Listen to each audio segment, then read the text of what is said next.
Terkait nazar, ada dua hal yang perlu kita bedakan. Yang pertama adalah bernazar. Bernazar itu berarti mengucapkan atau menyatakan nazar. Nah, bernazar atau mengucapkan nazar itu ada dua. Yang pertama ada nazar ibtida. Nazar dari awal permulaan. Ada sekolah ibtidaiyah, itu berarti madrasah primary. Dia madrasah sekolah dasar, sekolah awal. Nah, nazar ibtida itu tanpa sebab.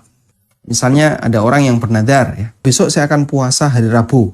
Diucapkan dalam nazarnya. Maka seperti ini disebut dengan nazar ibtida, karena dia diucapkan tanpa sebab. Kemudian yang kedua ada nazar mu'allaq. Ini karena sebab. Kalau besok saya lulus tes CPNS, saya akan infak 1 juta ke MIPS.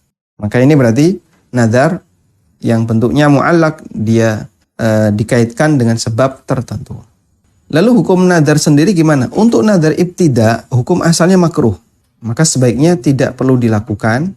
Dan alasan kenapa itu makruh, karena ini bertentangan dengan prinsip dan semangat syariat. Ini bertentangan dengan semangat syariat. Syariat itu semangatnya adalah ngasih kemudahan, ngasih kelonggaran, bukan malah memberatkan. Padahal nazar tadi adalah mewajibkan diri sendiri untuk melakukan sesuatu yang hukum asalnya tidak wajib. Sehingga nazar tanpa sebab hukumnya makruh. Kemudian yang kedua, nazar mu'allaq. Nazar mu'allaq, sebagian ulama mengatakan hukumnya haram. Ada dua, ya, nazar mu'allaq bentuknya itu ada dua. Yang pertama, karena latar belakang syukur. Misalnya, ada orang yang lama sakit gak sembuh-sembuh. Lalu dia bernazar, demi Allah, kalau memang nanti saya sembuh, saya akan infak senilai 10 juta.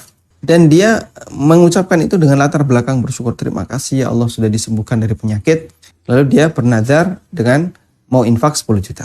Baik, ini hukum asalnya juga nggak boleh. Ini nggak boleh karena disebut oleh Nabi SAW mengeluarkan orang dari sifat bakhil. Dilarang. Artinya berarti orang yang bernazar itu bakhil. Karena hanya dengan nazarnya dia pun terpaksa melakukan perbuatan itu. Artinya begini, mau beramal kok pakai syarat.